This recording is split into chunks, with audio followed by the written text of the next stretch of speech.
So the Knicks get the 2-0 jump on the Nets, winning today 90-81. The Bulls and the Cavs have just gotten underway in Chicago, and it is 5-3 in favor of the Bulls in the very early going. We'll send it out to Tom Hammond and Bill Walton for Game 2 of that series right after these messages.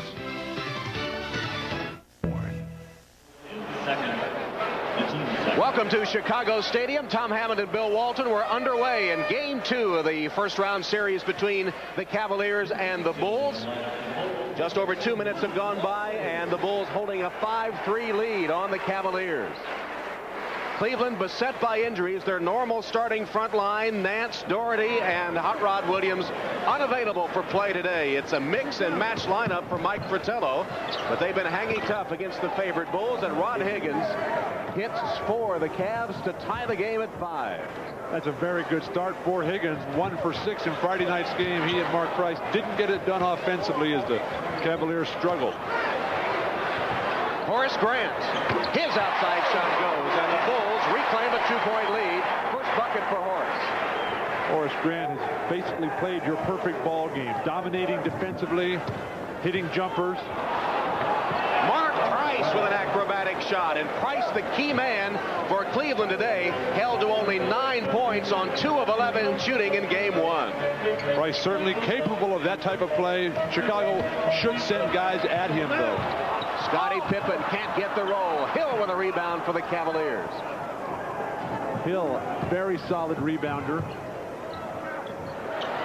Tough catch for Phils, but he makes it. He's checked by Pippen.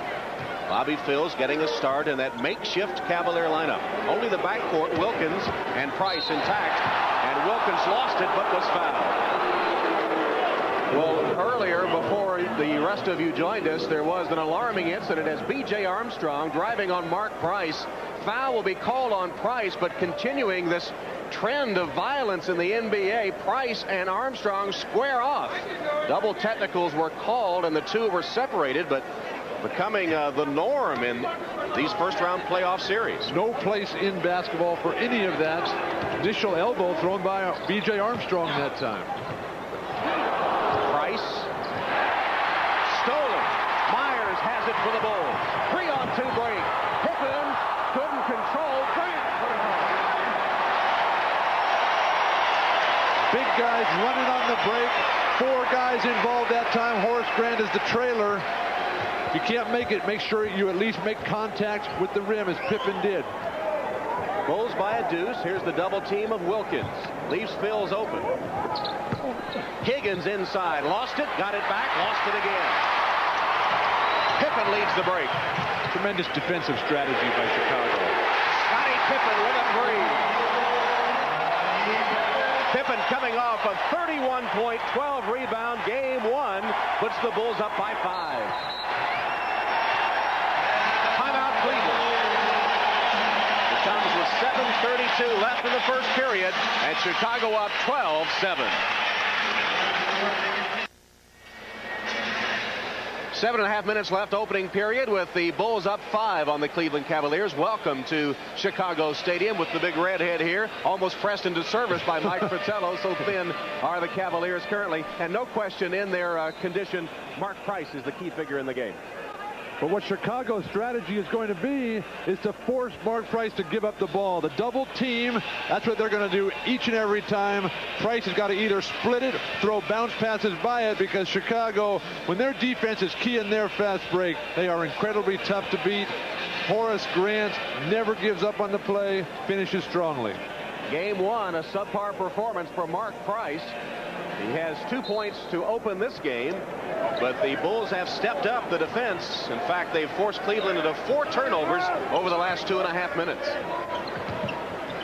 Price. 3 guys on Price that time. Got it to Higgins, to Phils, and Bobby Phils hits to draw Cleveland 2 closer. First basket for Phils. Chicago's strategy is to make somebody else other than the backcourt guys, Price and Gerald Wilkins, beat them. Let's see what these normally second-string players can do. Wennington has replaced Longley in the pivot for the Bulls. Beautiful move by Scottie Pippen. What we've seen, what they can't do is that's block Scottie Pippen's shot as he soars to the hoop. Pippen and Price collide. And we'll wait for the call from Jake O'Donnell. Wilkins on Scottie Pippen. Price down the lane. Pippen steps in a little bit late. Good call by the officials. Of course, the partisan crowd here does not like it. That's the rules of the game. You can't step in late after the guy's already made his move. First foul on Pippen. Price to Higgins. Every time Price touches it, there's a second, often a third guy right there. Yeah, everybody comes flying at him. Wilkins got rid of it to Higgins, and another foul call. Pippen called for his second in the space of only a few seconds. So Pippen has his second foul with 6:44 left in the opening period. Gerald Wilkins, very strong opening night performance. 22 points. And in the absence of a good scoring game from Price, it was Wilkins that really kept the Cavs in it, and they were in it until the fourth quarter when the Bulls behind Pippen finally pulled away. And here's one of the key figures in that game one, Tony Kukoc replacing Pippen. Kukoc came in game one at the end of the first period, had an assist for a basket off the break. To start the second quarter, had 3 straight buckets, one of his best performances, and for a change, heard cheers from the crowd here at Chicago Stadium. The Bulls, they have a habit of playing just well enough to win a lot of these games. Phil Jackson, a little upset that the team didn't come out with more intensity. He feels they're a little overconfident with this depleted Cavalier team. Kukoc touching the ball for the first time to Myers. Outside shot, good by Pete Myers of the Bulls.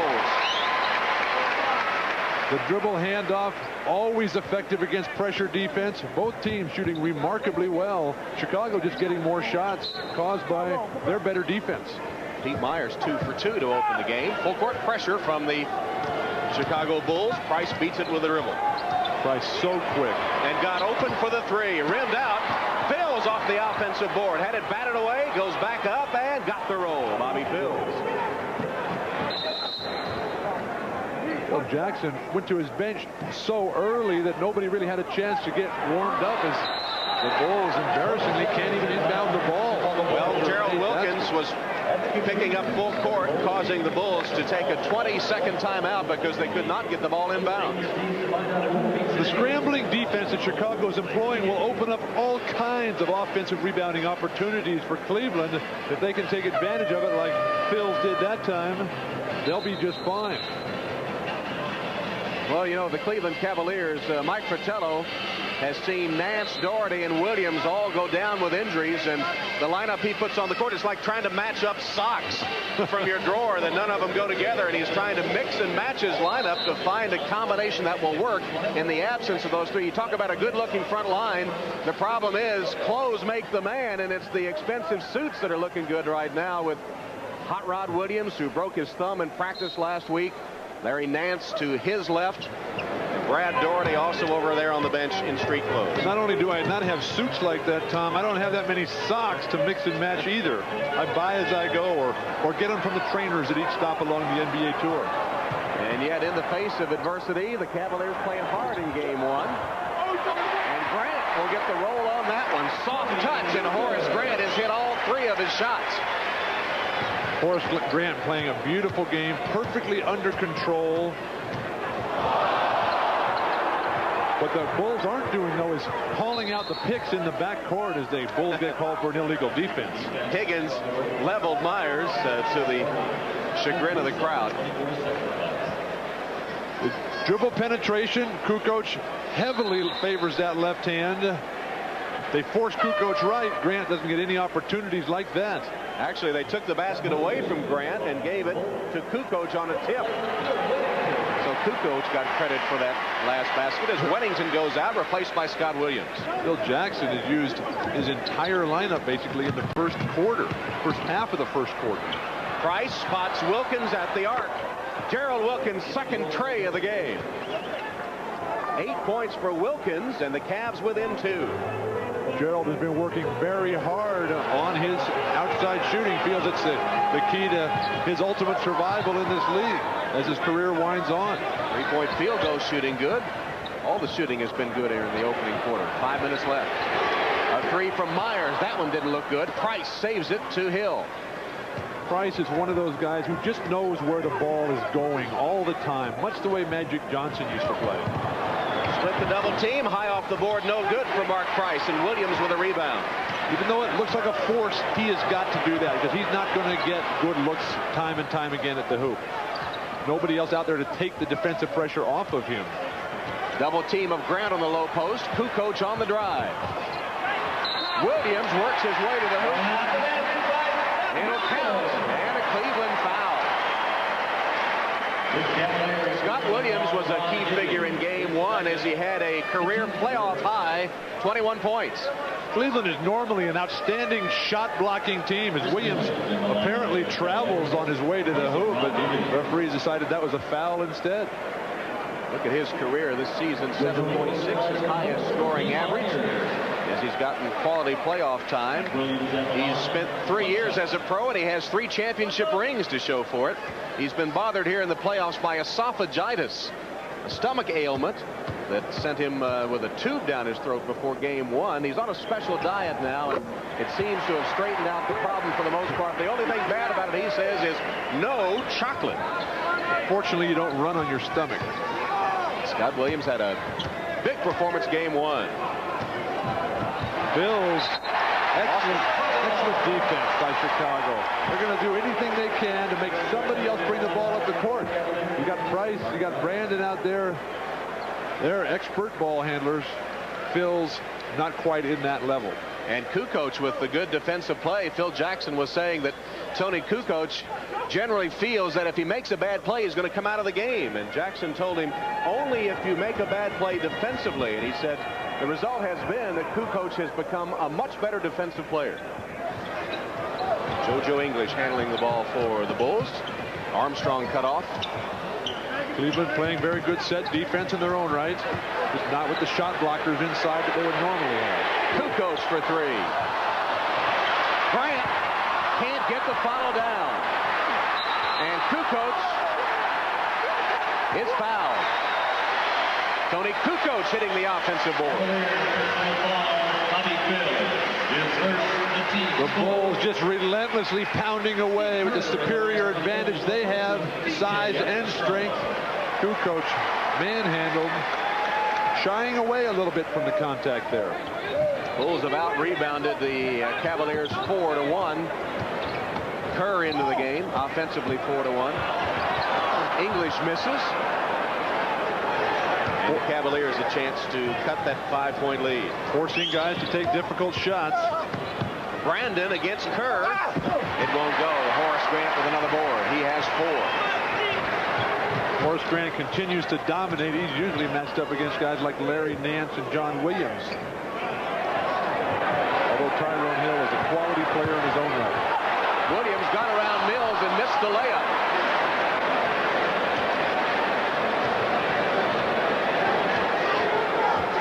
Brandon walks it up court against Kerr. English went for the steal, committed a foul. Chicago's depth at all positions allows them to get so aggressive defensively, really set the tempo. Phil Jackson can just look up and down the bench and really go 10 or 11 deep. He's gone 10 deep here in the first quarter. Only John Paxson and Bill Cartwright have not played. The two guys who have been here since the beginning, who are still here. They're the guys that know the triple post offense from its inception.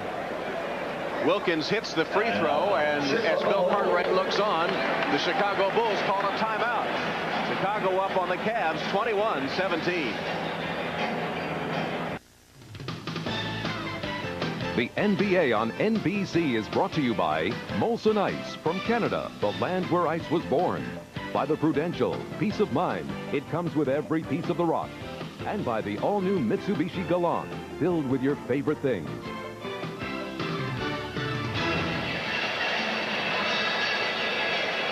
Welcome back to Chicago Stadium, with the Bulls leading the Cavs 21-17.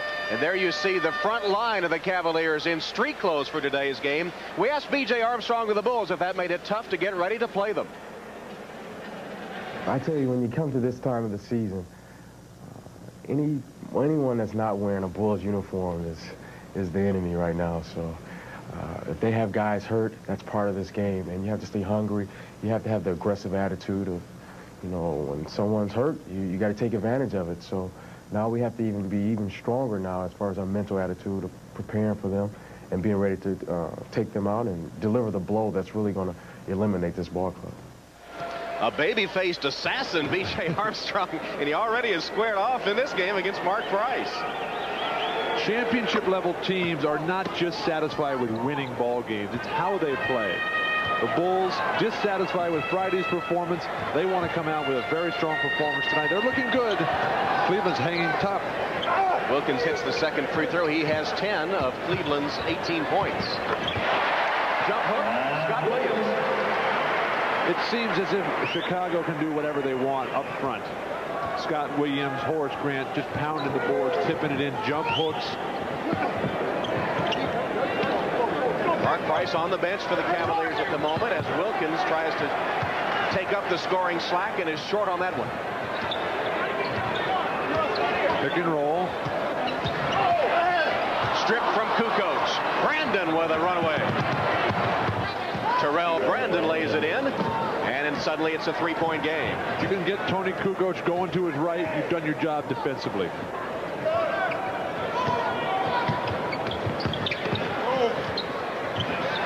Outside, Steve Kerr won't go, and a loose ball foul called on Scott Williams of the Bulls. A moment ago on Kukoc's pick and roll drive into the lane, you got to learn to protect that ball a little bit better. More time spent on your offhand will serve you quite well. Back to the free throw line, one on the penalty for Tyrone Hill. Hill from Xavier, a Cincinnati native that went to hometown Xavier in his fourth year in the NBA. 6'9", drafted in the first round by Golden State in 1990.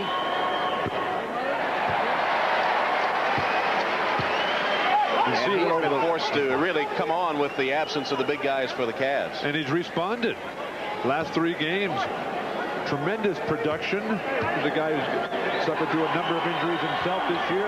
Hurt his knee against the Knicks and tore his thumb up a little bit. Thumb injuries. Remarkable how extensive they are in the NBA. That's the first point for Tyrone Hill. He does have 3 rebounds. It's 23-21. Here's a whistle away from the ball, and illegal defense called on the Cavaliers. That's their first. So Fratello's team will get the warning this time. Next results in a technical foul, and Tim Kempton in the game for Cleveland as Fratello forced. He only has 10 men available, and he has gone deep into his roster in the first period as well as Phil Jackson. The versatility of the Bulls showing here.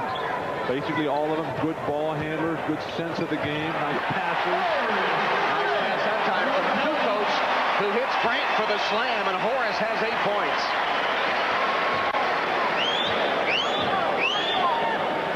Cleveland's not really doing enough defensively to force Chicago out of things, force them to stand still and dribble to make their own shots. The 2 marquee players of this game, Scottie Pippen and Mark Price, residing on the Pine at the moment as Kempton comes up short on a 15-footer. Chris Mills with the offensive board. Just over a minute left in the first period from Chicago Stadium. Don't know why they don't just double team right there. The same strategy is going to apply with Mark Price as it does to Gerald Wilkins.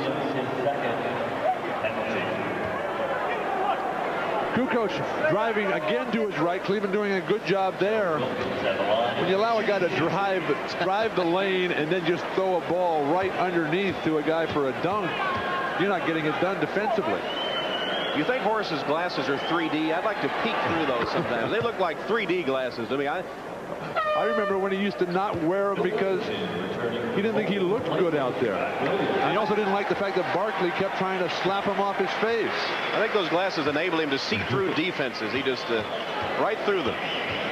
He, as you said, has had a near perfect game to begin this contest as Wilkins again nails a free throw. He has 12 points. You don't have glasses like that in your wardrobe, Tom? I need them. If they work for him, I'm getting them. 2-point game. Final minute of the first period. Kukoc penetrates. Back to Kerr for the three. Penetration. Kick it to the open man. Kerr, of course, spent a number of years with Cleveland early in his career. Nothing's better than beating the teams you used to play for. He was for Cavaliers from 1989 to February of '92. Steve Kerr, who just collides with Mills. The swarming defense. Another board for Horace Grant. That's 5.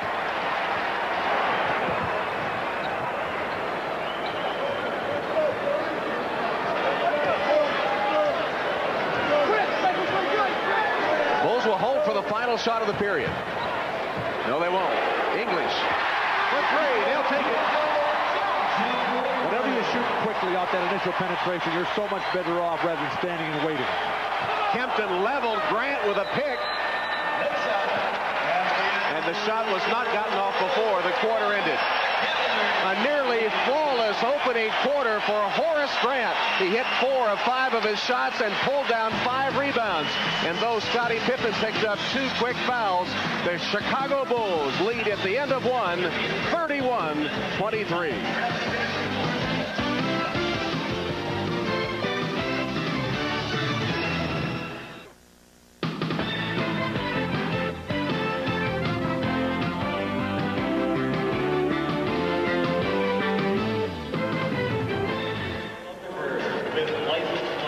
World champion Bulls close the first quarter with a 6-0 run, and as we start the second, they're up 31-23. Dan Hicks is with us on the sideline today, and Dan, it looks like the Cleveland injury woes continue to mount over there. That's right, Tom, as if the Cavaliers really need another injury. Bobby Phills got poked in the right eye. It happened in the first quarter, and he has been getting some attention from the trainers ever since. Here is where it happened, and he's been on the bench for most of the later end of the first quarter, getting some eye drops. He's been putting some ice on his eye as well. They tell me it won't affect his play, but we'll have to wait and see. Tom? I don't know. It seemed like it would affect your play if you can't see. That eye is red. You can see it from here, and watering. You have to have a cut man as well as a trainer over there on an NBA bench these days. Ice on the eye of Bobby Phills, who started for Mike Fratello. Gary Briggs, a longtime trainer for Cleveland, got his work cut out for him. He'll get it done. Tony Kukoc came in for Scottie Pippen after Scottie picked up 2 quick fouls and dished out 6 assists. And there's English wide open at the rim. And 7 assists now for Kukoc. The Bulls' second unit clicking beautifully today, the way they did prior to the All-Star game in the regular season. Since Pippen left, the Bulls have outscored the Cavs 19-12. Harold Wilkins really holding the ball a lot. Nice move by Wilkins, who forces it to the hoop. Mark Price continues to rest on the Cavalier bench.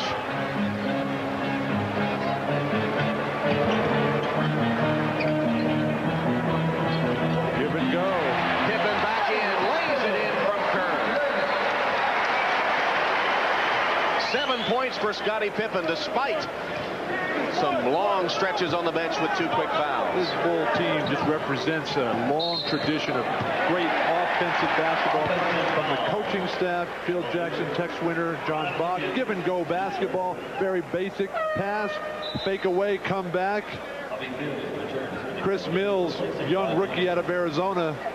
You got to step to the ball in that situation. And Bobby Phills, watery eye and all, has returned to the Cavalier lineup as Rod Higgins sets an illegal screen, turning the ball over to Chicago. It's foul number 3 on Higgins. Kukoc backing Phills in, dishes to Whittington. Can't get the roll. Rebounded by Mills. No, it is Mills that brings it out and gives it up to Brandon. Surprised that Price is still on the bench? Price only plays about 32 minutes a game in the regular season. Situation like this, I think he's got to go 48 minutes. What's he going to do, rest up for tomorrow? Brandon with a quick outside shot. Terrell Brandon has 4. And the lead cut to 8.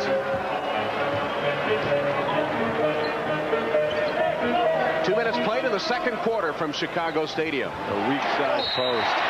And 1 as Wilkins commits the foul.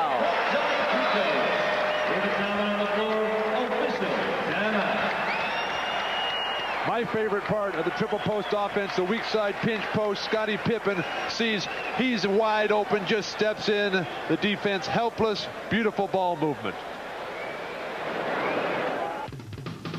The NBA on NBC is brought to you by Goodyear, #1 in tires. By Schick Tracer, it traces every curve on your face. And by Chevrolet Trucks, the most dependable, longest-lasting trucks on the road. The triple post offense, you got 3 guys on one side of the court here. Weak side action happening. I think you try to keep the ball over there, but when they swing it to the top, and weak side pinch post, stop it right there. Then you got action right there as Pippen slides right in. The defense not watching the ball, allowing Scottie Pippen to just waltz his way to the hoop. He's the heir to Michael Jordan, and so far in the playoffs, it has been heir Pippen, H-E-I-R, as he missed his first 3 shots today and has hit 4 in a row since. 9 points coming on the heels of that 31-point performance in Game 1. Not only is Scottie Pippen capable of carrying this team to the championship, he's willing to. A lot of guys who have the skills don't want that responsibility. He enjoys it. In fact, I think if you believe Phil Jackson's account, and no reason not to, that the only part of his newfound mega stardom that he doesn't enjoy is dealing with the press. Kempton fouled by Wennington.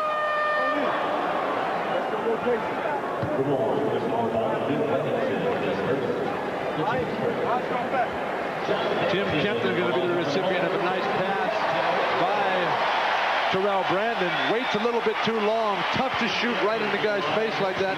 Like to see players use the jump hook in that situation. Kempton, a big redhead from Notre Dame, a journeyman to say the least. Here is the litany of basketball teams that he has toiled for, and he has put a new standard on gluttony with his feat of eating a Whopper in 1 bite. That's his main claim to fame so far. Tim Kempton. He was just signed by the Cavs April 15th. They're glad they have him now with their numbers seriously depleted.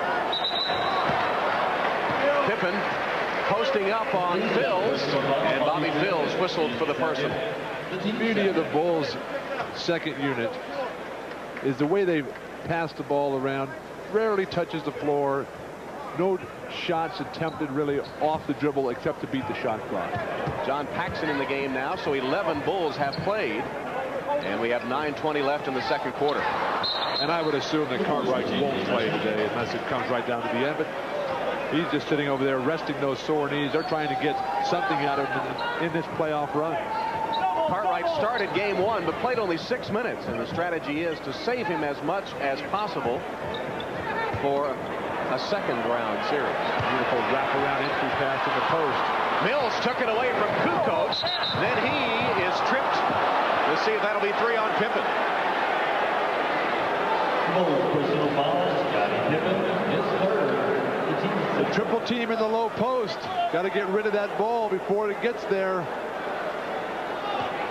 And Pippen with a trip, so a key point in the game.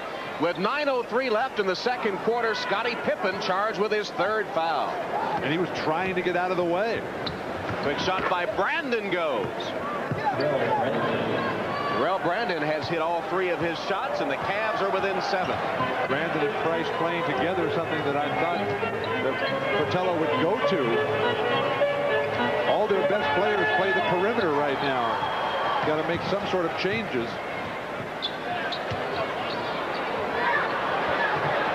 Shot clock to 4. Kukoc. Kempton tipped it out. Here's Brandon on the Cav break. 3 on 2.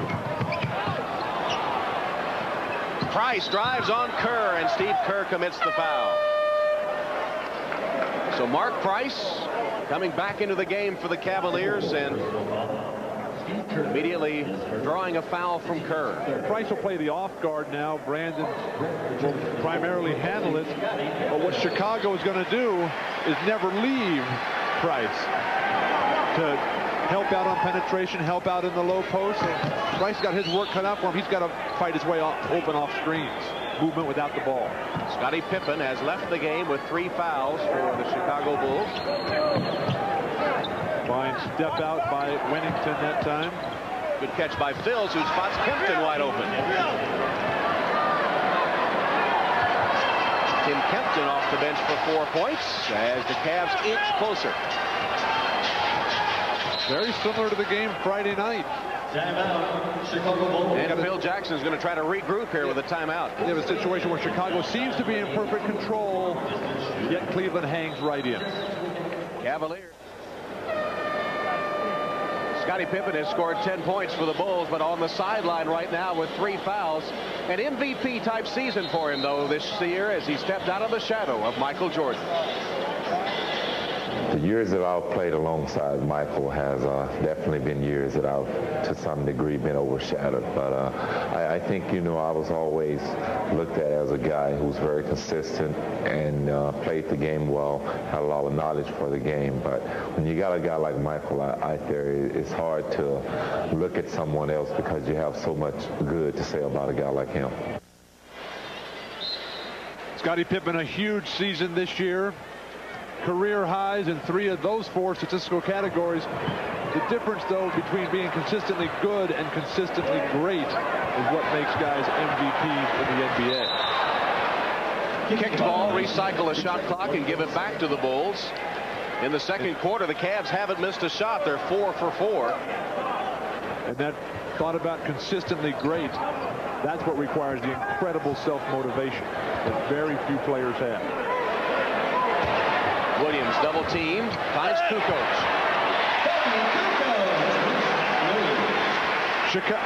Chicago forcing the defense of Cleveland to double team, and then just picking apart with the fine passing. Mills steps up. Rolled off, but Kempton with an offensive board tapped it to himself. And a Chicago foul. John Paxson, number 1. Tony Kukoc has done a good job for the Bulls. That was his first basket a moment ago, but 8 assists. Kukoc does so many things well. He really didn't finish the season strong. A lot of disappointed basketball fans hoping that he would do better, but today he's on the money. It's not how many points you score, it's how many points your team scores. Price under some tough defense from Armstrong. Got it to Hill. It goes, and Tyrone Hill will have a chance for a 3-point play. Tyrone Hill sliding along the baseline again. Everybody for Chicago just forcing Mark Price to give it up. He's their leading scorer, Price is. They want to see what guys like Tyrone Hill, Tim Kempton, Chris Mills can do.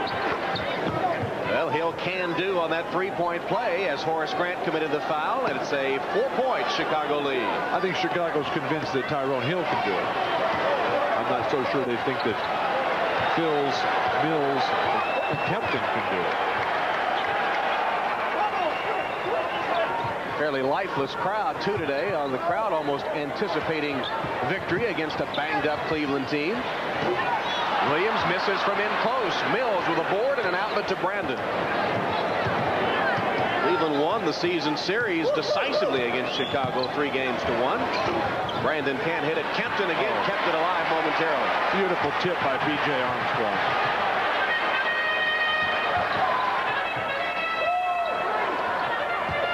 Grant missed it.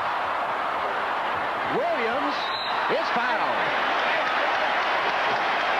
Tom, you talked about the seeming confidence of the Chicago crowd, the Chicago players, but really the story of the Cleveland Cavaliers with Mike Fratello and Mark Price, they're key guys. That's always been overcoming adversity. These are 2 guys who have been told their whole lives that they don't belong in basketball. They're not good enough. They're not big enough. This is not their game. These guys have succeeded in the face of adversity their entire career. These guys can get it done. Since a 7-14 start, since December 18th, they have gone 40-21 under Mike Fratello, and He asked him yesterday, he said, looking down at that bench, seeing all these top players in suits, do you want to go back with Marv Albert and become a broadcaster again? And he said, as bad as things are right now, they are not that bad to go back with Marv.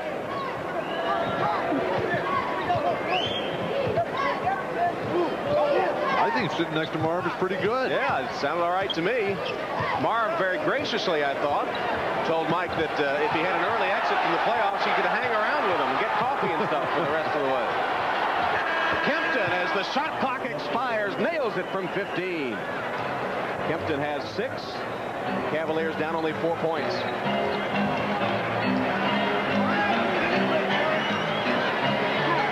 Weak side, pinch post again, flash from the initial strong side, time and time again. And Kukoc with another assist, 9 of them.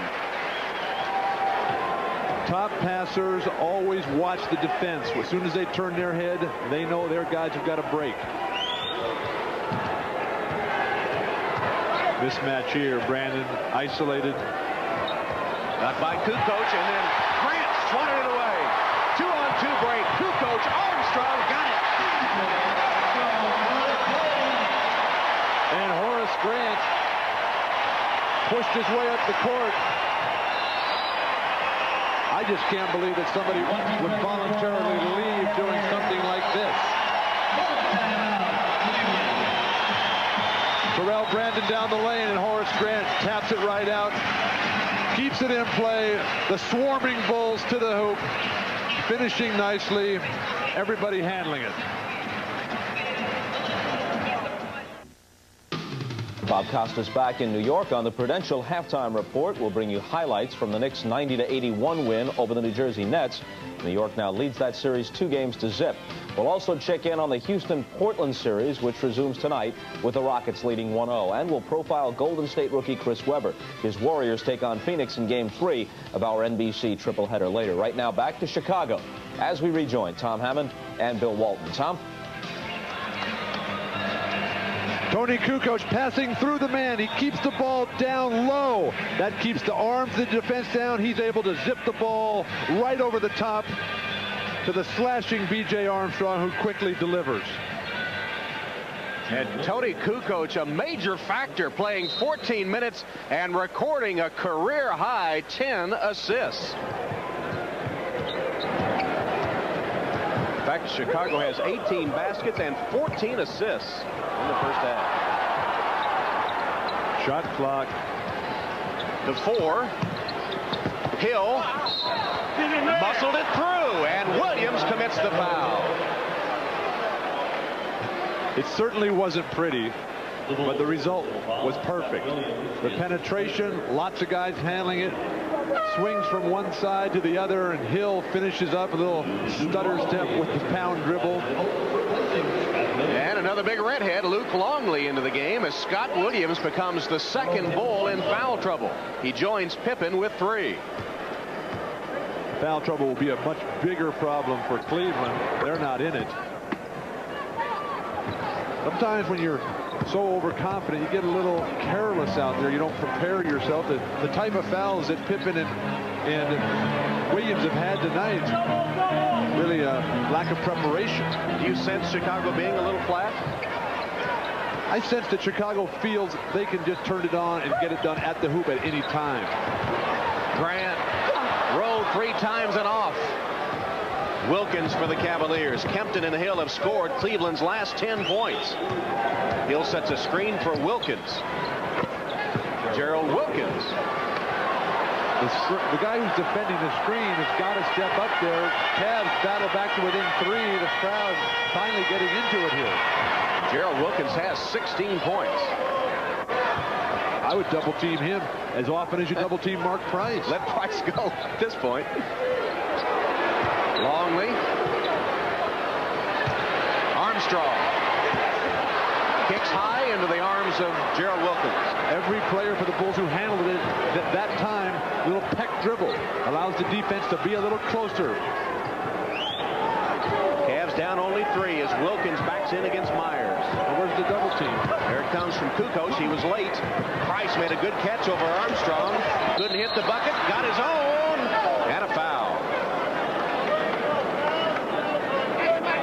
It'll be a loose ball foul call. Luke Longley with 3. Away from the ball, on the rebound. Longley battling for position. He got as much size as Longley has over Kempton. At least 4 or 5 inches, probably 20, 30 pounds.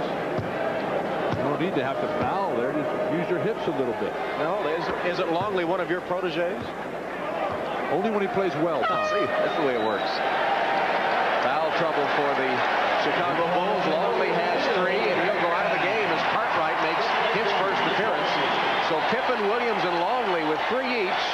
The only man in foul trouble for the Cavaliers, Rod Higgins, with 3. And Bill Cartwright, the 15-year veteran, is in for Chicago. Played only 6 minutes in game 1.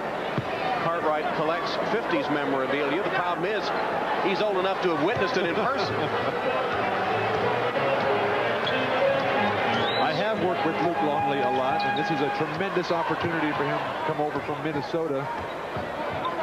If he can't get it done here, then you really have to question whether he can get it done, because everything is in place for Luke Longley. And you played against Bill Cartwright, who misses his first shot, but got his own rebound, and then Price picks his pocket. Price, bad pass right at the feet of Hill, but Chris Mills saves it. Jumping in the air to pass. Normally, top players like Price, they stay on the ground the entire time except when they're shooting.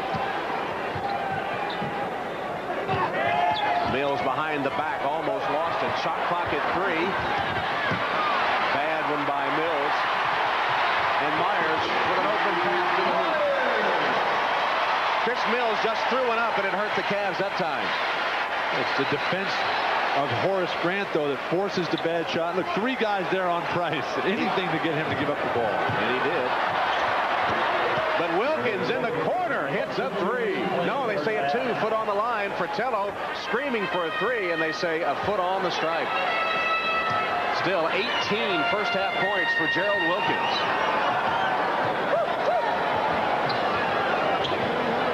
Nice. Grant fouled by Kempton, and there's Kukoc involved in the play again with a good entry pass. Wilkins' 3-point attempt and conversion. Looks like that foot is right on the line.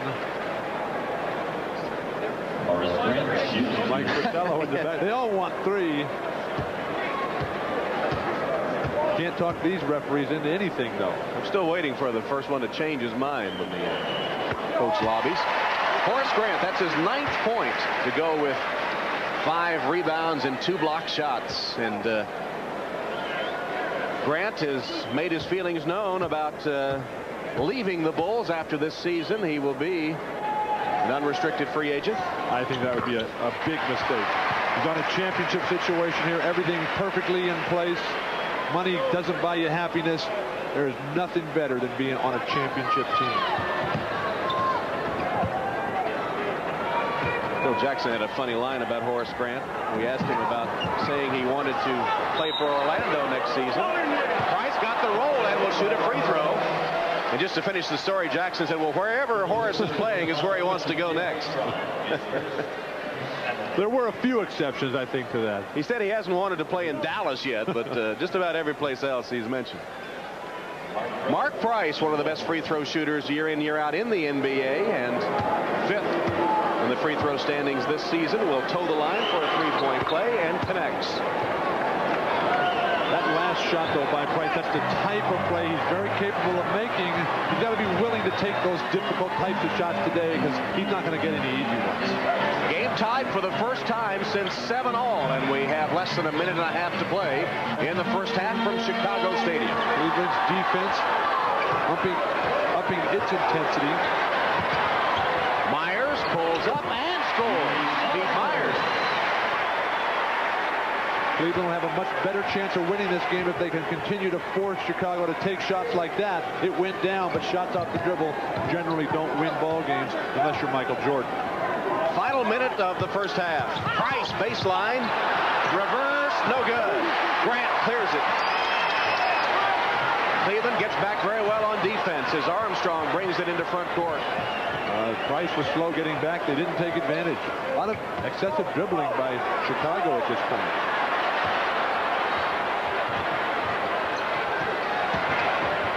Armstrong hammered.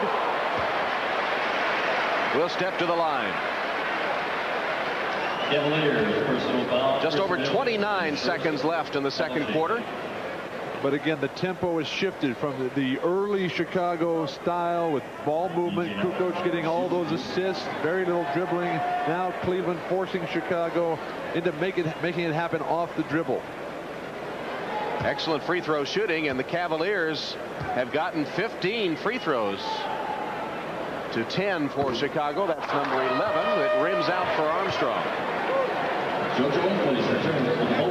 English for the Bulls will give Cartwright a breather as Phil Jackson goes to a small lineup.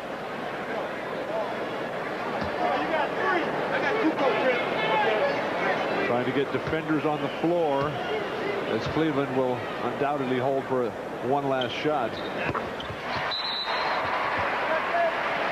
And a 20-second timeout called by the Cleveland Cavaliers.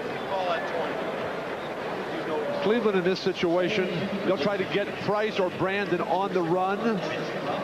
Spot up Wilkins, who's been red hot for jumpers. Have the big guys out there.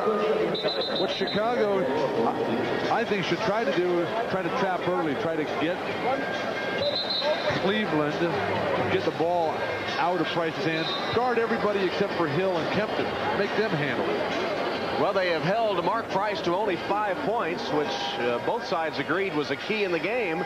The problem from the Chicago standpoint is that Gerald Wilkins has more than compensated. The real test of a star player like a Mark Price, like a Magic Johnson, is the ability to make everybody else the stars. You can make Gerald Wilkins get 20 points, 30 points, 40 points. You've done your job, even if you can't get it yourself. Price gets it back quickly from Kempton. Dangerous pass. He got away with it. The strategy continues to pressure Mark Price at all times. He's really getting caught in the air a lot. Shot clock on the left, game clock on the right. Wilkins tried to whip it inside to Kempton, ill-advised, and picked off by Myers. Kukoc runs the floor for the easy one. A disastrous turn of events for the Cavaliers, who are hoping to get the final shot. If Kukoc can continue to play like this throughout the playoffs, watch out for the Chicago Bulls. Well, at one point of the first half, the Chicago Bulls built an 11-point lead. Cleveland came back, but Tony Kukoc, already a career-high assist, leading the Chicago attack, and they're up by 5. Now stay tuned for the Prudential halftime report, coming up right after these messages. This is the Prudential halftime report, brought to you by the Prudential. Peace of mind. It comes with every piece of the rock. Pippen and Grant each with 10 points. Kukoc with 10 assists. The Bulls by 5 at the half over the Cavaliers as they try to go up 2-0. But the amazing thing is, even decimated by injuries, without Williams and without Doherty and without Nance, and without a big contribution from Mark Price, who shot 2 for 11 in the first game, 2 for 6 in the first half of this one, somehow Fratello's Cavs stay competitive. They lost game 1 but kept it close. They trail by 5 here. Gerald Wilkins, big first half for them, 18 points. Now the winner of the Bulls and Cavs series gets the winner of the Knicks and the Nets. New York took a 2-0 lead by beating New Jersey today at Madison Square Garden, 90-81. Highlights from this one: controversial play second quarter. Derek Coleman and Patrick Ewing come together. Ewing gets the worst of the exchange, taking a forearm, but in addition, he's ejected because he had picked up a technical earlier, and that was his second. Likely a lousy call, but Patrick's teammates, drawing energy from a fired-up crowd, picked up the slack. Charles Oakley got 20 of his season-high 25 in the first half, also had 24 rebounds. In the third quarter, though, the Nets came back. Chris Morris setting up Kevin Edwards there. Part of a 21-4 run brought them to within 5. Herb Williams, the backup for Ewing, though, had 11 points. 9 of them came in the second half. Second effort there as he cut down the lane. And so, eventually, the Knicks win it by a score of 90-81. Today, the Nets were held to 29% shooting. On Friday in Game 1, they shot just 37%. They scored 80 in the first game, 81 today. They had 21 field goals today. Since the advent of the 24-second clock, That is the lowest field goal total for a team in a playoff game since 1956. In fact, it's the lowest of all time. The previous record was in 1956 by the old St. Louis Hawks against the Minneapolis Lakers. They made 22 field goals in a playoff game that year. A reminder that following the Bulls and the Cavs, we've got Phoenix and Golden State. The Suns took game 1 on Friday night. The other half of that bracket is Portland and Houston. The Rockets lead that series 1-0 with game 2 tonight at the Summit. With a report, here's Marianne Grabavoy in Houston. Thanks, Bob. The Houston Rockets' strong inside-outside game presents a classic dilemma for the Portland Trail Blazers. Continue to double-team Olajuwon and hope Houston goes cold from the outside, or take your chances with Olajuwon and pressure Houston outside, where they made 9 three-pointers in Friday night's game, a franchise playoff record. For the Trailblazers tonight, the X factor is center Chris Dudley. He played only 18 minutes in the opener, but he seems to be their best hope against Olajuwon. Well, when I play him physically, all I try to do is try to keep him off his favorite spot, you know, make him move out a little bit further so the shot he does take is maybe a couple feet further out than he would like. We were very lucky to be in our position, you know, this position now. But tonight we would try to execute the game plan, which is stopping their fast break, keep them off of the offensive rebound, and stop the penetration. It's human nature to have a letdown. We're fighting that. We've tried to do everything possible in addressing it. Rudy Tomjanovich knows they have to avoid the physical and mental letdown that can go along with a Game 2. That was exactly the case last year when they lost Game 2 to the Clippers. Now back to New York and NBA Showtime, Bob Costas. Okay, and when we come back, a look at Warriors rookie Chris Webber. That's after a message from Prudential and a word from the NBA.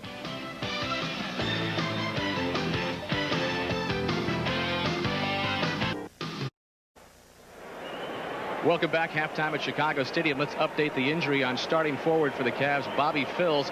He has a scratched right cornea. This injury happened in the first quarter when he got tangled up with the Bulls. As you look at his point totals there, they've been administering fluid in his eye.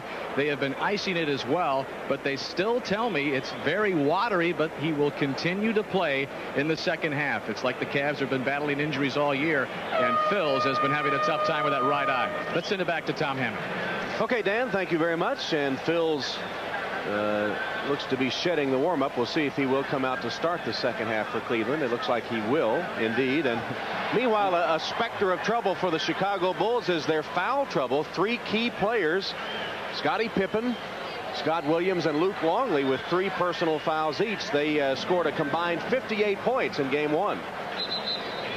Cleveland should exploit that by driving right at those guys. Longley and Pippen will be in the starting lineup for the second half. Higgins has 3 in his own right. Sometimes you can get too carried away with trying to pick up fouls on the other team. You got to come out and play your game. Mark Price, 6 shots, only 2 of them made. 5 points, a couple of assists. Chicago doing an outstanding job of neutralizing him. Price will start the second half along with Higgins, Wilkins, Phills, and Hill, the original starting 5, and the original starting quintet intact for the Bulls. Pippen, Armstrong, Myers, Grant, and Longley. Cleveland comes out with outstanding pressure defense, finishing where they left off in the first half. Weak side pinch post. Wilkins trying to stop Pippen. Can't do it. Scottie Pippen turns back to that right side jump shot as well as anybody in basketball. To me, that's the toughest shot in basketball, for a right-handed guy to come all the way back around. Had a little bump to create some space and made that difficult turn and scored the first hoop for the second half. Wilkins, though, is still hot for Cleveland. That's his 3rd tray. 3 times 3, 21 points for Wilkins. That's the way he started the game. Just the exact opposite corner. Left corner, 3.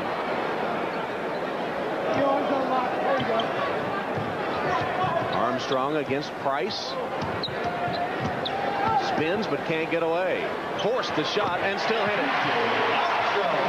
Cleveland can live with that jump shot by Armstrong. Those aren't going to go down. If they can force Chicago to dribble 5, 6, 7 times before they shoot a jumper going to their left, they'll be fine. Price got open for the shot, and he hit. So each team connecting on its first 2 field goal attempts of the half, and it's a 4-point game. Hot shooting continues. Chicago failing, though, to step up on the picks. That time freeing up Mark Price. Longley turning up and under, no good. Just overpowering Longley. He's got to be able to get that ball to go down. That's just a layup. Phil's got a screen from Hill on the pick and roll. Got it back to Tyrone. Higgins wide open for 3. That's Higgins' game. The spot up 3 after the penetration. Bulls lead only cut to 1 now. Just a 1-point game. Cleveland, they sense they can win this game. Myers with a nice touch pass to Longley, who reverses it through. The difference in results for Chicago when they pass the ball as opposed to pound it for one-on-one play. Price off the screen, falls away over Longley and won't go. Pippen takes it the other way. Fine defense, Longley. Scotty in traffic. Grant with a tap in. Horace Grant. Fratello wanting the officials to call a violation for grabbing the rim. He might have. Grant collects Sam Cooke records, and that one would be You Send Me. Phils bricked that one. Longley has it for the Bulls.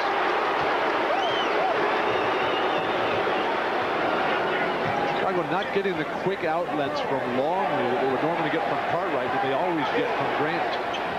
Longley powers his way inside and is fouled. Pippen down the lane. Beautifully slides right by the defenders. Just get it up there. You always know that guys like Horace Grant are going to be crashing, trailing.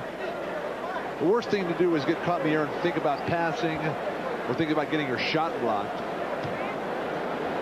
Tyrone Hill committed his 2nd foul. Bulls will put it in play, leading 63-58. Cleveland tied it, but Chicago has recovered to reclaim the lead. Their biggest 11 in the first half.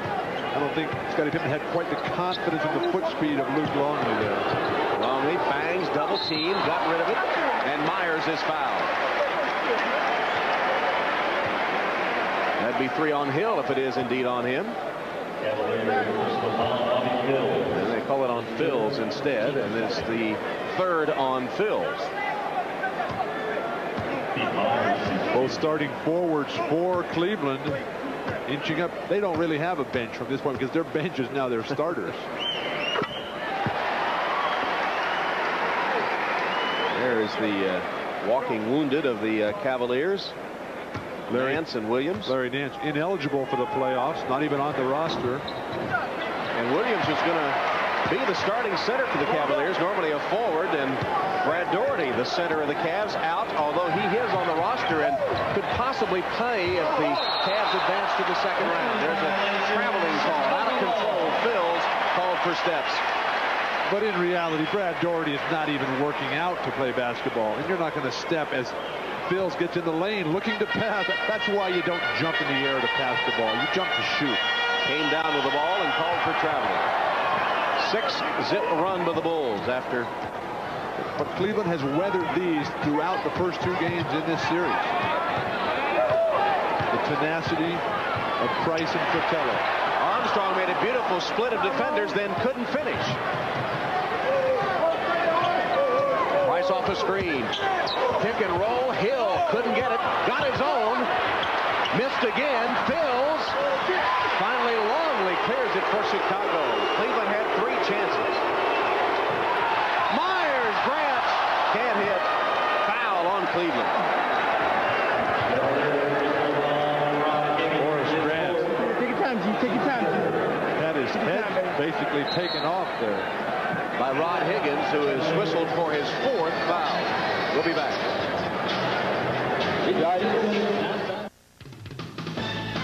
The NBA on NBC is brought to you by new Ice Brewed Ice Draft from Budweiser. Taste the future of draft beer. By the people at Nike, who encourage you to just do it. And by Nissan. It's time to expect more from a car.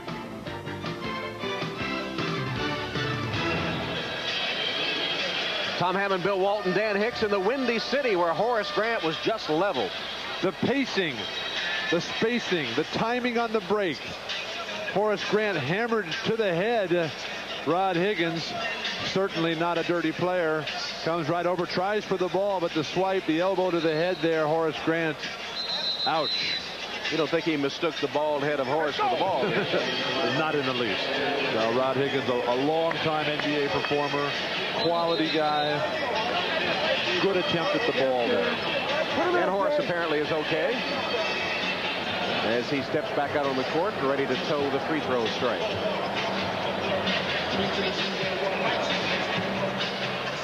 Well, Horace will have some bargaining power if he does market his services. His best season scoring and rebounding. A good time to have your best season statistically when your contract runs out. He's had a career high points and rebounds in individual games this season too. 31 against Boston points and 23 boards against the Lakers. With all the speculation about where Horace Grant is going to be next year, don't forget that Chicago definitely wants to re-sign him and will make every attempt to do so. Chicago may be the new home for the Chief next season, Robert Parrish. Grant misses the first. I would anticipate the Chief playing for a contending team next year. But this is certainly one of the possibilities. Horace Grant now 13 points and 7 boards, 66-58 Bulls.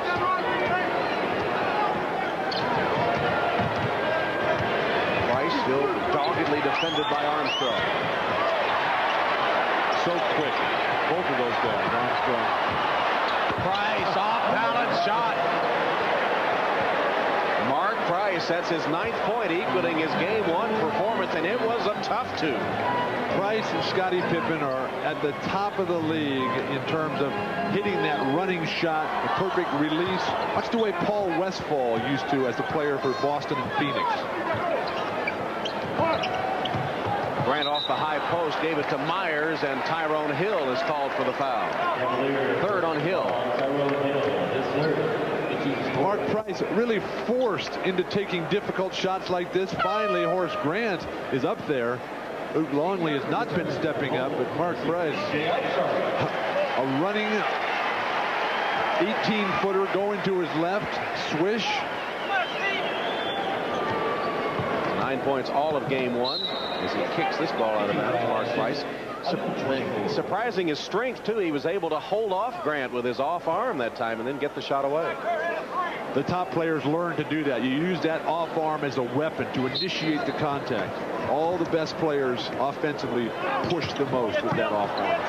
Kempton finds one in his lap for the steal. Wilkins leads the break. Back to Price.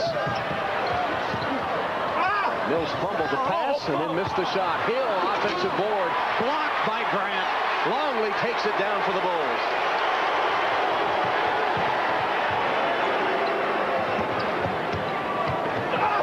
Longley got it from Myers and slammed it home. The defense sets it all up. The block shot, the fast break, the drive out by Pippen, the ball movement, slam dunk. Longley has 5 full points.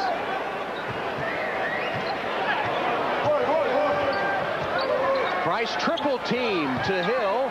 Too much hesitation. And Wilkins is out at the 3-point arc all by himself, calling for the ball. They can't get it to him.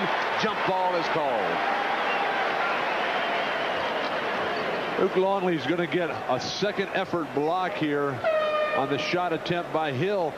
And then right away at the other end of the court, his teammates reward him with the defense by giving him an easy setup. That was the way you instructed Longley. Now see, and Longley ties up Kempton so the two 7-foot redheaded centers will jump it up. Do you just take on clients that are redheaded and centers? I teach them all. I teach them all the same way because there's no difference by position, by size. This is a game of skill out here, and every player has to have all the skills. That's what made Michael Jordan the best player. He was the best at everything. He tutored Shaquille O'Neal early in his career as well, didn't he? As well as Rick Smits, who are going head-to-head tomorrow night in Indianapolis. Pippen can't hit the outside shot. 2:50 left, third quarter. There's a three, Mark Price. Price now with 12 points. Lead cut to 5. Those are always open because the Chicago front court is not stepping up on the screens. Grant with an air ball into the hand of Chris Mills. Cleveland just hanging right in there. They hit a hot streak here. They let Kempton have the shot. He can't hit it. Grant with a rebound. He has 8. Imagine how good this Cleveland team would be with Doherty, Nance, and Williams all playing at full strength. Illegal defense called on the Cavaliers. That'll mean a technical foul. It's the second illegal defense call against Fratello's team. Steve Kerr shoots the technical.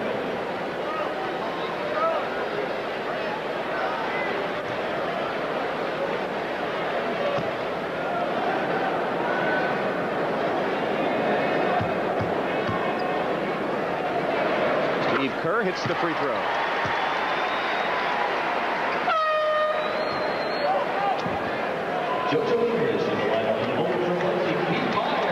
Cleveland needs to up their offense at this point.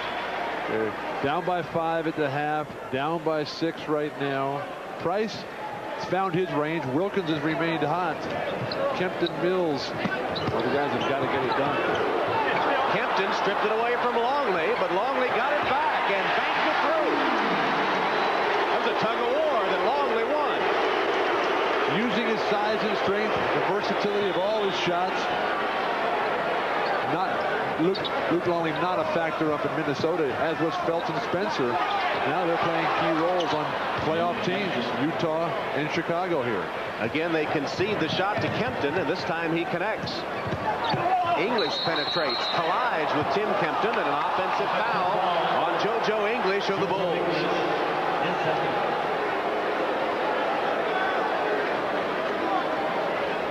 Phil Jackson visibly upset. The question comes to mind, though, is why so early, why so deep into the bench with JoJo English when the game is still in doubt?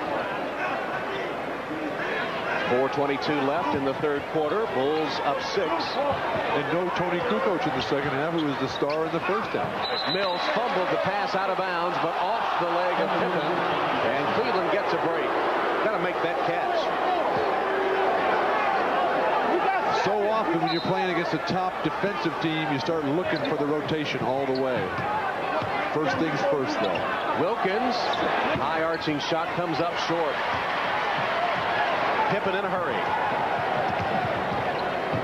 Now they'll back it out and set it up on the half court. They've been doing a good job of keeping Pippen under control. Nice pass. English missed, but Grant is there for the offensive board and draws the foul. Guys like Horace Grant are so valuable.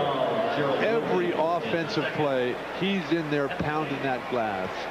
Doesn't complain too much, but look at the pass, watching the defender again, then just passing right over his shoulder. In Chicago, again, just over the top. If you're not going to make it, at least get it up there, because you know Horace will be right there to finish. It takes a special mentality to be a banger, an offensive rebounder, a consistent rebounder on both ends of the court, doesn't it? You got to want to mix it up. You got to think, hey, this is fun. It's not all about being pretty.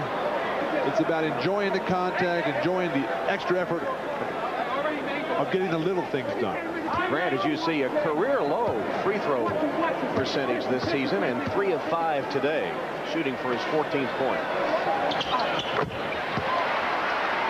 But when he concentrates, he and Pippen both, they're the two biggest culprits for the Bulls not being solid free throw shooters. Price, quick stop, missed the shot. Longley with a rebound. Price almost burned rubber. He stopped so quickly that time, but couldn't convert the shot.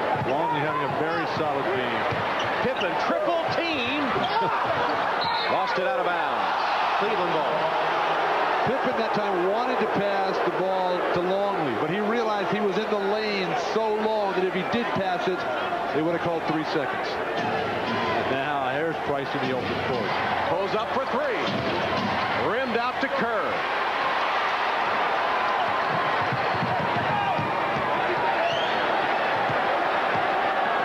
English working against Price, and Mark hacks him on the arm. Mark Price with his second personal. Good job by English that time. You know, in a situation like that, when you get a Mark Price on you, that he's not going to go up in the air and try to block your jumper. He's got to strip it. So you lead a little bit extra with that forearm, with the shoulder, with the elbow to initiate the contact, that all he can get is the ball or your arm down low. English hits the first. Cleveland, you'll remember, tied it here in the third quarter before Chicago spurted back away, and Terrell Brandon re-enters the lineup, giving Mark Price a rest as Fratello continues to shuffle his lineup. Mike Fratello, with very few cards. The czar of the telestrator now, is the king of casts with all those injuries over there. And it's remarkable that they have stayed within striking distance. They're right there. If they can get a consistent offensive flow, Chicago is not clicking on all cylinders right now. Scott Williams, Tony Kukoc, two solid performers, hadn't even been in the lineup here in the second half. Lead back to 9 for Chicago. 3 minutes left in the third quarter. Wilkins launches a three and bottoms. I think with Gerald Wilkins, when he's in this type of zone, you got to make him put it on the floor going to his left. Don't let him sit there and look, and then just pull the trigger. His 24 points include 4 trays. Longley stripped by Kempton, and then English fouls Brandon. And the Bulls will take a timeout. Clock shows 2:41 left in the third, with the Bulls up 74-68. Chicago Stadium, built in the Depression year of 1929, and the Grand Old Lady now into her final chorus. The Blackhawks have finished their run at Chicago Stadium, and the Bulls, when they finish their playoffs, will be done. They'll both move right across the street to the new United Center. Meanwhile, inside the venerable Chicago Stadium, the 373rd consecutive sellout. I'm all for the amenities of the 20th century in the new arenas, but I like the old ones where you can feel the sweat and the blood and the pain of the years of guys toiling here. Guys like Bobby Hull, the old Bulls, Jerry Sloan. I also like it when the fans come in their tennis shoes. They're ready to play themselves, and they don't have the cocktail waitresses bringing you food at your chair all the time. You kind of get the feeling, though, that at any minute they'll look to the tunnel to see if number 23 is going to make an appearance on the court. It would be a remarkable story if the Bulls could indeed make it back to the finals, perhaps win their 4th straight championship. And I know you think Phil Jackson deserves heavy consideration as coach of the year. There's been a lot of top jobs done, but I think what Chicago has done with Phil Jackson and with the rest of this team, one of the most remarkable stories in the history of the NBA. Mills missed twice. Wilkins doesn't miss on the finish. Third time is the charm for the Cavaliers. And I think that Chicago can win the championship. And they're facing a feisty Cavalier team here, undermanned but undaunted. And with 1:46 left in the third, they have the ball down only 4. As well as Kukoc played in the first half, he must have been wondering, what do I got to do to get back in this game? And then the first play he gets in, and a mental error like that. Illegal defense called against the Chicago Bulls. A second mental error there on Kukoc. Well, Kukoc in the first half looked like the newest threat to John Stockton's assist leadership with a career-high 10. And spinning his wheels to start his stint in the second half. Brandon hits the technical free throw on the illegal defense call. First free throw of the quarter for Cleveland, while Chicago has hit 7 of 9 this period. The pace is what Cleveland wants, though. You look at the Bulls, Pippen, he's not even got a sweat going. But when he's charging up and down that court, that's when Cleveland's in trouble. Brandon fumbled the pass, and Kukoc touched it last. Cleveland again lucky that they got away with a near turnover.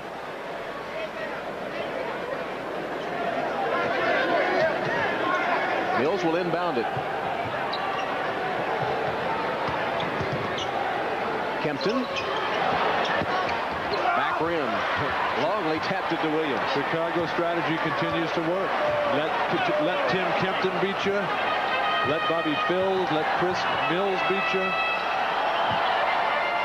Scott Williams back in the game as English off the pass from Williams hits a 16-footer. English has played very well today. Again, everything though, when Chicago plays well, it's off the pass. English has 9 points off the Bulls bench. You said that the Cavaliers ought to drive at the players in foul trouble. They haven't done that as Mills hits from the outside, and the Bulls in foul trouble, namely Pippen and Williams and Longley, have not seen their three from the first half mount any higher. And Scottie Pippen, he's probably not going to pick up any careless fouls against a Chris Mills or a Bobby Phills unless he just gets careless.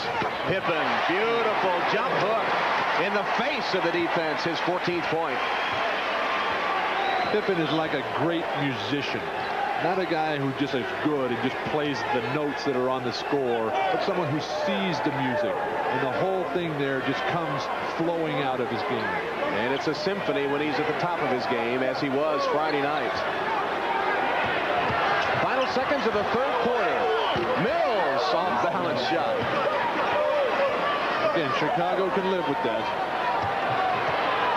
English will try to get one away. Blocked as the quarter comes to an end. Well, the Cavaliers came from behind to tie it before the Bulls reasserted command. And as the third quarter comes to an end, Chicago holds a 78-75 lead.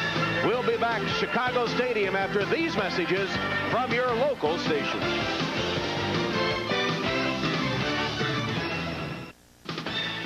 This copyrighted telecast of the National Basketball Association may not be retransmitted, reproduced, or rebroadcast without the express written consent of the NBA.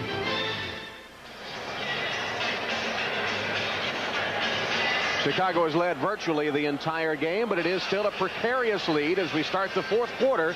The Bulls up 3, 78-75. After the slow start, you see that Cleveland has been slowly whittling away that lead. It was 5 at the half. Now it's down to 3. Cleveland playing with heart and tenacity. It's interesting that Chicago's out shooting Cleveland 55% to 48%, out rebounding them 28-22. They have one fewer turnover. They have out fast break them 15 points to 2, and yet they're only up by 3 points. Cavs are doing it with mirrors, but they're doing it. It's the scoreboard that counts. Mills fumbling around still, has control of the dribble, barely. Fumbled it one final time, and he was lucky that a Bull hit it as it went out of bounds. The rookie has not had a sterling game. That could not have been the strategy, to have Chris Mills take 20 dribbles. That'll send Fratello back to the telestrator. Kempton, shot clock, 5 to shoot. Up and under, missed everything. That was one of the worst possessions of the game. The Cavaliers really sputtered that time. Especially coming out of the quarter break. Making the coach look bad. There's been some daydreaming over there in that huddle. The weak side post is stepping out too far for Chicago. You got to get it right at the elbow. Pippen open for the 3. Bryant put back. He's always there. You can't expect to win if you give up wide open shots on one side and offensive rebounds on the same play from the weak side. Grant 16 points, 10 boards, half of them with the offensive variety. Scottie Pippen, a 3-time All-League defensive player. Mills trying to put it on the floor again, and it comes to no good end except he's saved by a foul. He's determined to put it on the floor. So far as Tony Kukoc is out on the floor, but that wide open jumper and a weak side offensive rebound, you got to deny something. You can't just let him do both. That's great. When you're good as Scottie Pippen is, you think you can do everything out there, and that ball is there, and you just try to get it so much. Sometimes you get a little over aggressive. Chris Mills, the Pac-10 Player of the Year in his final season at Arizona, hits 1 of 2. As I said, he seems determined to put the ball on the floor, and that can't be what Mike Fratello wants. Tony Kukoc really allowing the defense to pressure him him to come out on the floor too far. Armstrong quickly off a screen. Bingo! Double screen, big guys down low. Crew coach Scott Williams. Shooters in perfect rhythm. Armstrong has hit 4 of 6. He has 11 points.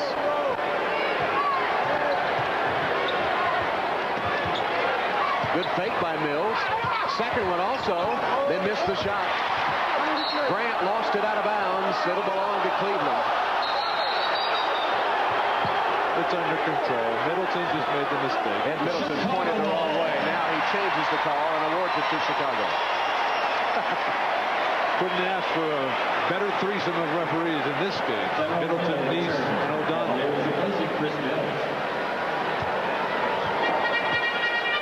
Pippen brings it up against Wilkins. Double down, single double here. Again, Armstrong off the screen. Couldn't get the shot away that time. Like going right back to the guy who just hit the last jumper. Inside to Scott Williams. Turns on the double team. Slapped right back to him. That was Grant that kept it alive. Kukoc deflected by Kempton out of bounds to the Bulls. And we'll take a break with 9:51 left in game 2. And the Bulls up 6. Miller Genuine Draft presents Genuine Moments. Today's Miller Moment takes us back to March 28, 1990. The Bulls in Cleveland as Michael Jordan went 23 for 37 from the floor, 21 of 23 from the foul line, a regular season career high 69 points as the Bulls won 117-113. And there is the legacy of his airness, 3 championship banners. What makes that moment so special, though, is the fact that Jordan does that on the road against his team's arch rival in a very close game. And there is the heir to Michael Jordan, Scottie Pippen, hoping to bring another championship banner to Chicago Stadium. In recognition of our Miller Moment, Miller Genuine Draft will donate $1,000 to the Thurgood Marshall Scholarship Fund. Fratello argued correctly for no reset of the shot clock. Bulls have to hurry. Armstrong does. And Williams puts it home. That happens so often. The defender is sitting there watching, waiting for the ball to hit the rim. And then somebody slides in and catches the short air ball and just lays it in. Bulls lead 84-76. With just less than 9.5 remaining. Price has really been out a long time. Hill, Pippen came over to pick him up defensively, but Tyrone Hill scored his 9th point. You're right, Mark Price still on the Cleveland bench. Been out over 7 minutes.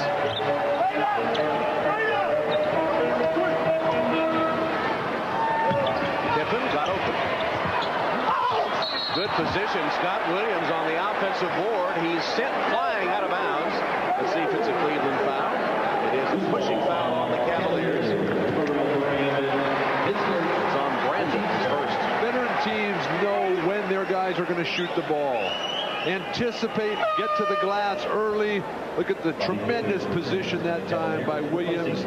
He mistimes his jump a little bit. The nudge in the back didn't help. Gerald Wilkins has gone out of the game now. Phils is back, and the Cavaliers don't have much firepower on the floor at the moment.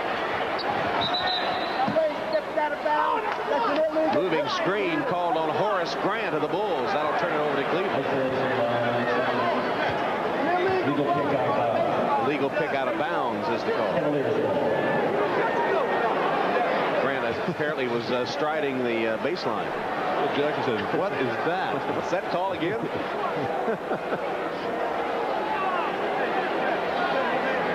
guys fight like crazy to get into the game, and then immediately they try to get out of bounds. It all happens between the lines here. How's Cleveland going to score now with this lineup? Terrell Brandon going one-on-one. Possibly some offensive glass attempts by Hill.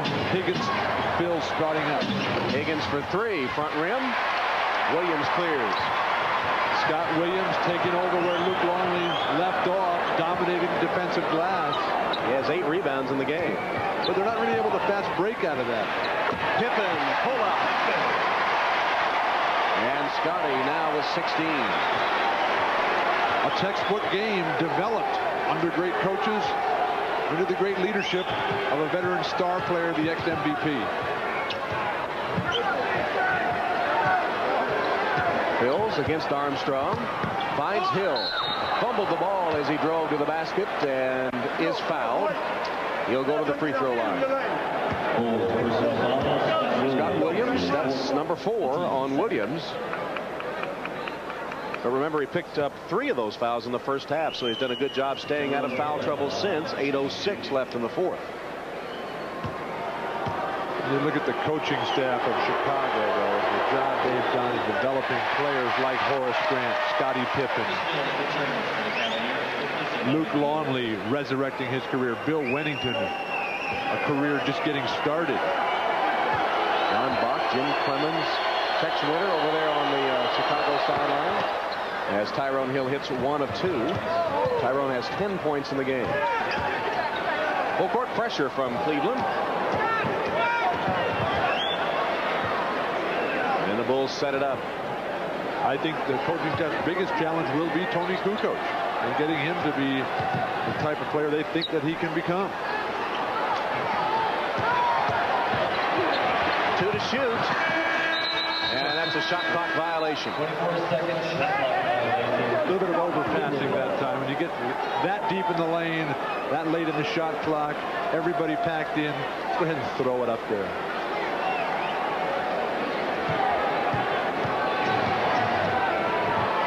Terrell Brandon for the Cavaliers. They've taken care of the ball. They had 4 turnovers the first 4 minutes of the game, only 5 since. Some near ones, however.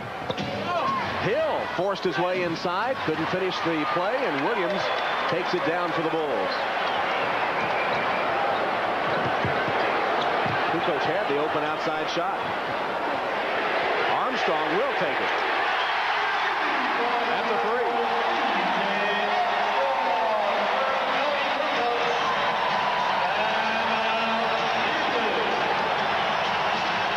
Armstrong hits the 3, and Cleveland takes a timeout. The lead stands. The NBA on NBC is brought to you by cold-filtered Miller Genuine Draft. Get out of the old, get into the cold. By the U.S. Army. Learn how to get an edge on life. Be all you can be. And by Acura. Some things are worth the price.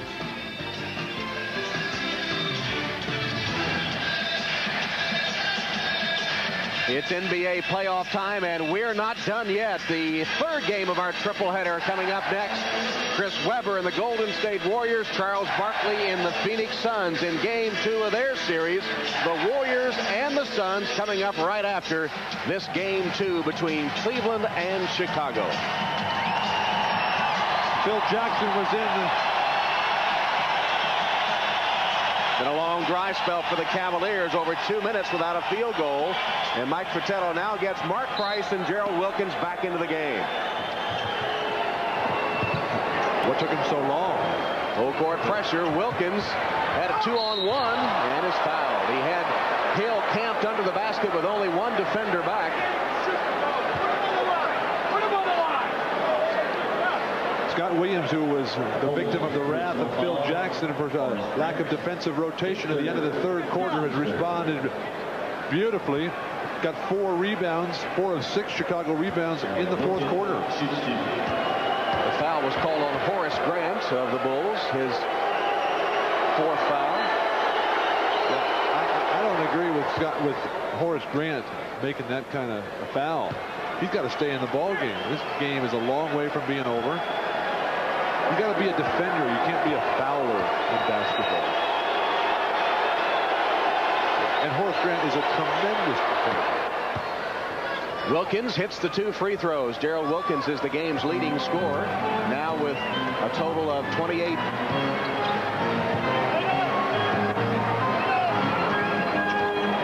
Nice pressure defense, forcing Chicago to come out. Myers forced it. Long rebound to Mills. Takes it on the fly. 3-on-2 Cavs if they want it. They'll pull it up. Kempton made a good catch. Good BJ. Just relentless. Will not let Mark Price have any openings. Kempton works his way inside. Grant says, get it out of here. Kempton misses again. Hill falls down and lost it. Pippen, Armstrong, Myers, 2.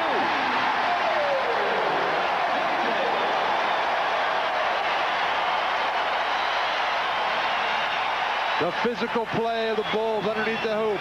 The strategy, make Kempton beat you. The presence and court sense of Scottie Pippen. The finishing of the rest of the guys.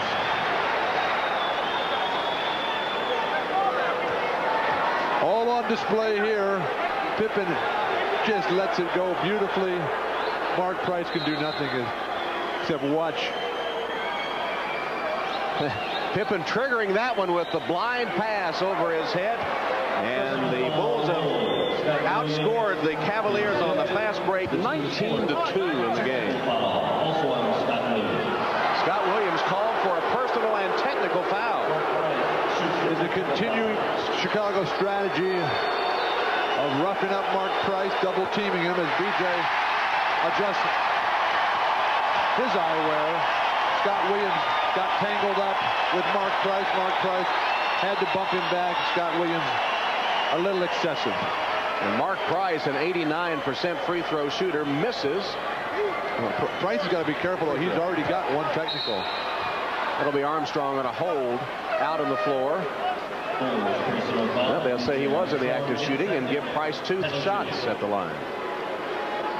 It's so tough for a guy like Mark Price, who's got so much pride, is not going to come out here and whine and complain about not having his guys.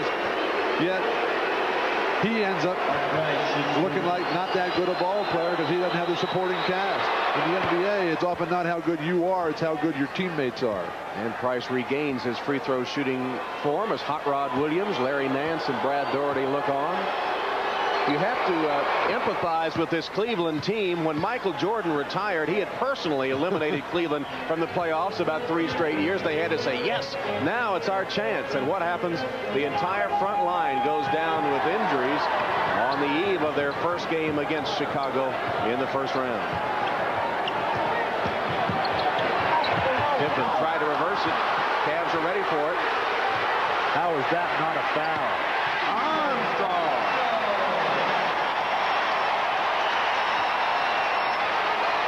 Scottie Pippen is irate. He's right in Mills' face. Price penetrates, dishes to Hill, who is fouled.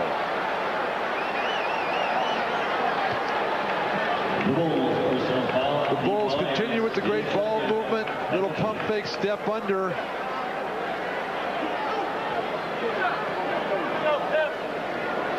BJ has hit 6 of 9 shots today, has scored 7 in this final quarter. Total is 16 in the game.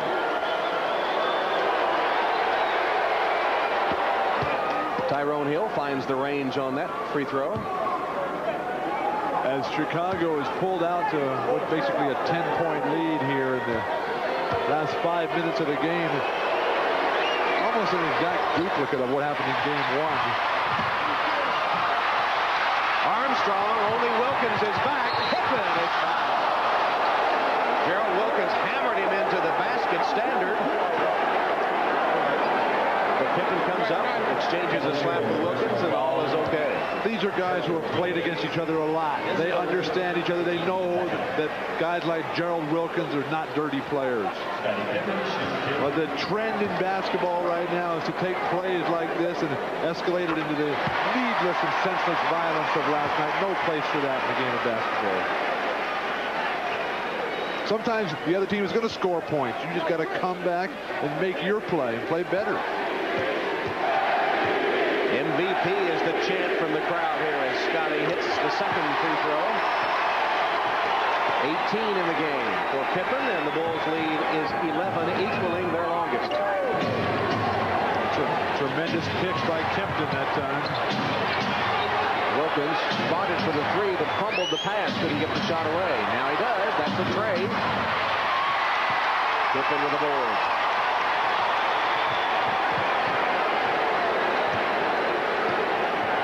.725, and Cleveland with only 1 basket to show for it. Poor balance by Chicago. Mills trying to body Pippen is called for the personal. One thing that Cartwright really gave the Chicago Bulls was a complete understanding of the sense of how to play basketball. A lot of times the international players like a Luke Longley and a Tony Kukoc, who don't have the playground experience, just don't really have that sense of the game. Tough to learn it without playing on the playground. Kukoc from Croatia and Longley, the only Australian in the NBA. On the low post, Longley whips it to Pippen, but before that jam, a foul was called, or was it 3-second violation? Well, there's a call from the past. Sometimes you think they have eliminated that rule from the book. I didn't know it was still in there. Those pages were dusty when they leafed back to get that call. Look at Armstrong, though, the whole time, right up in Price's face. He's saying, when is this guy going to get tired? When is he going to leave me alone? Price just takes it on his own, and a blind pass to Mills, who hits the long-range deuce. Price made it happen. That was about the only time that he's been open underneath the hoop that time, and he decided to go ahead and pass it anyway. Pippen to Longley. One big giant step and a Cleveland foul. Down the lane. Eventually gets by Longley. You got to move your body and feet rather than reach with the arms. That's the type of action that will get Cleveland back in this game. They're also going to have to start making some defensive stops. Too late in the game to just trade baskets. Time running out on Fratello's Cavs. 4:01 left.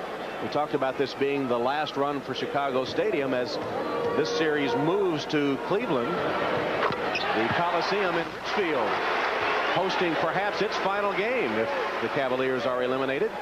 They'll be moving to their new arena downtown next to Jacobs Field, which has been a sensation in the Major League Baseball ranks, as have the Indians early in the season. Hesitation by Mills. He just made one from right there a moment ago. Price double clutched, came up empty. Mills got it again, and will shoot two. The Bulls personal foul, Luke Longley is fourth. So many players have a habit of taking their eyes off the ball as Luke Longley picks up his fourth foul. As so many Bulls are deep in foul trouble. If the ball is shot, you got to watch it the whole way. Don't turn your back to the ball and hope it comes down to you. You got to know where it's going and go get it. Mills, the 22nd player taken in the '93 draft, shooting for his 9th point. He also has 8 rebounds, so he has done a decent job off the Cleveland bench, even though he has sometimes tried to go one-on-one on the dribble a little too much.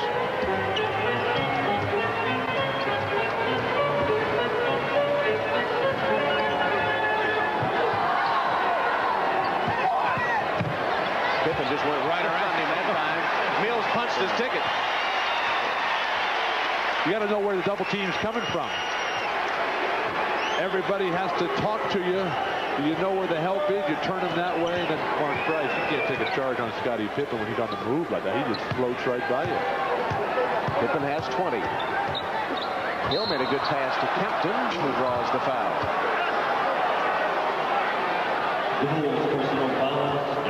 You see the defense is going to come up. Kempton is up there for the pick and roll. Force him over the pick, and then you got the double team out there high. Longley hasn't shown that he's as expert in running the pick and roll as, say, someone like Phil Laimbeer was. Scottie Pippen has picked up his 4th foul. Remember, he had 3 in the first half and sat out a good deal of the first half. So he's done a good job of managing his fouls, staying out of foul trouble as he has played virtually the entire second half. 3:06 left in the game as Kempton hits the free throws, and the Bulls are up 99-90. Cleveland has to make some stops. Longley on the low post calling for it, but couldn't get the entry pass. Instead, they go out to Pippen. No way to stop that. You can only play so long on emotion. Cleveland has done a tremendous job of hanging tough in there. Eventually, talent wins out. Perfect example right there, Scottie Pippen on the classic crossover move.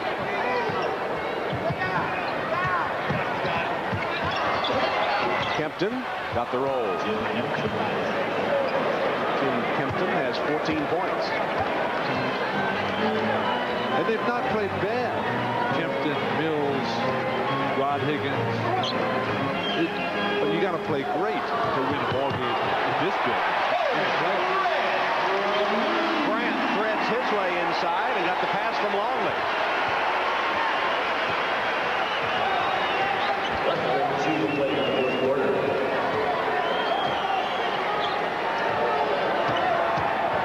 Price to Kempton, and it's rejected by Pippen. Luke Longley in the low post, gets it, looks to the middle, the give and go. Ah, those big redheads can pass. We'll take a break.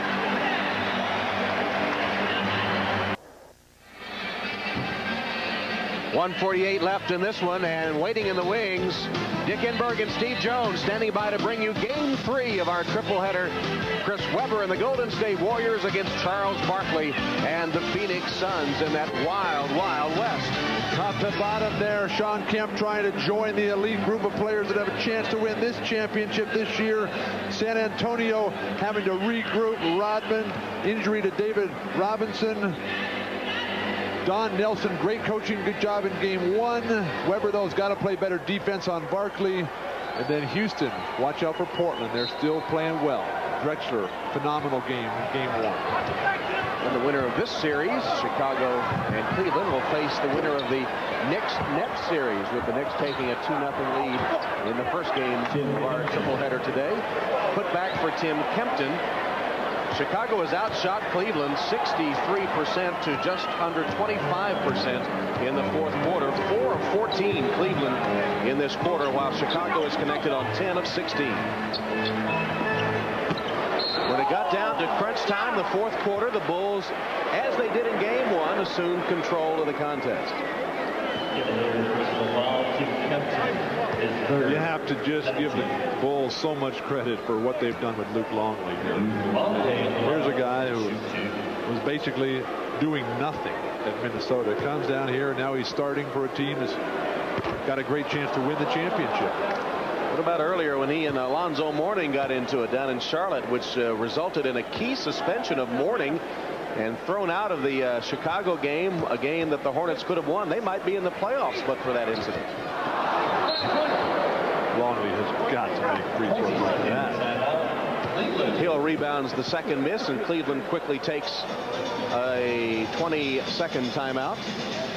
As we check the Eastern Conference brackets now, maybe we won't, but we do know that the Knicks up 2-0 on the Nets, awaiting the winner of this series. It could be the Knicks and the Bulls again in the semifinals of the East this time. Atlanta, Miami, they've got to get back to playing basketball rather than boxing. Orlando definitely with their work cut out for them.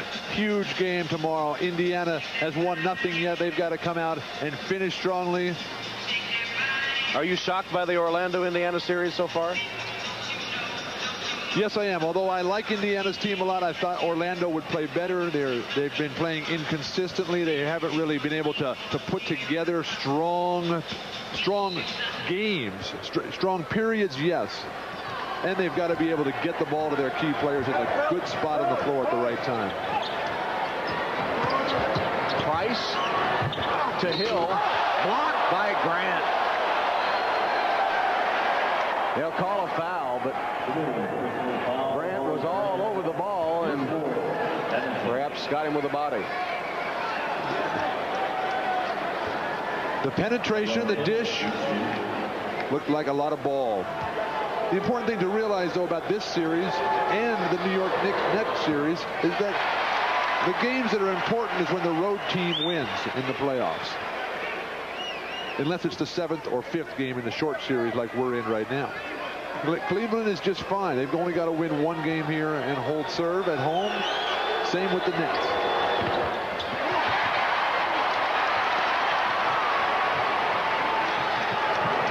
approaching the final minute of this game 2. And the Bulls on the verge of taking a 2-0 lead in the best-of-5 series with Cleveland.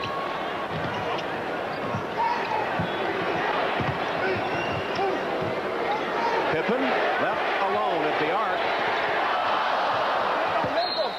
Knocked out of bounds by the Bulls. And Cleveland will take a timeout. Just 47.8 seconds left as Fratello calls time.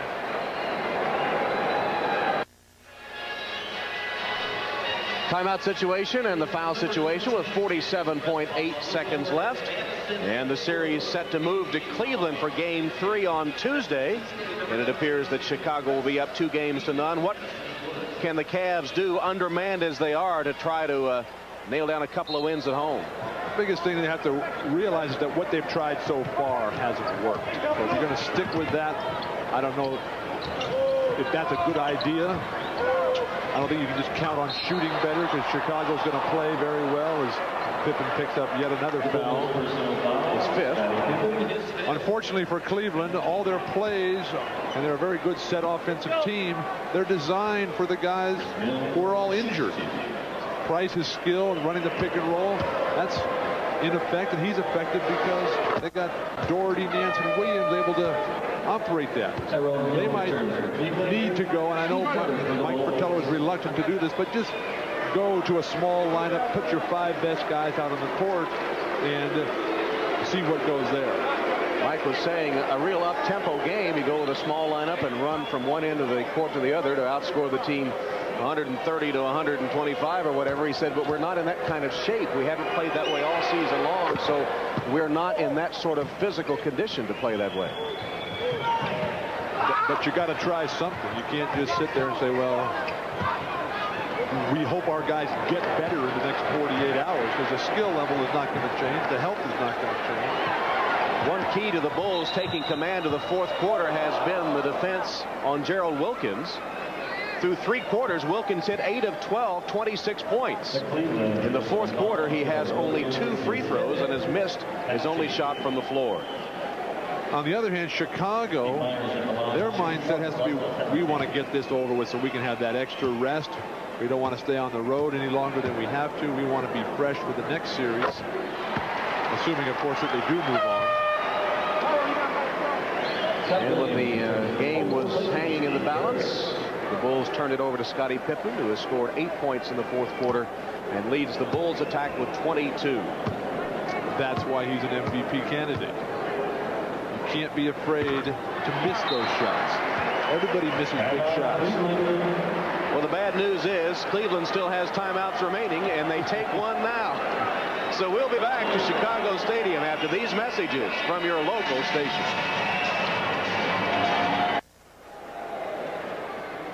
A frustrated Wayne Embry, the executive vice president and general manager of the Cavaliers, looking on. He'll have some off-season decisions to make. A very difficult one concerning Larry Nance, 35-year-old unrestricted free agent, out of this year's playoff. He's had surgery on both knees.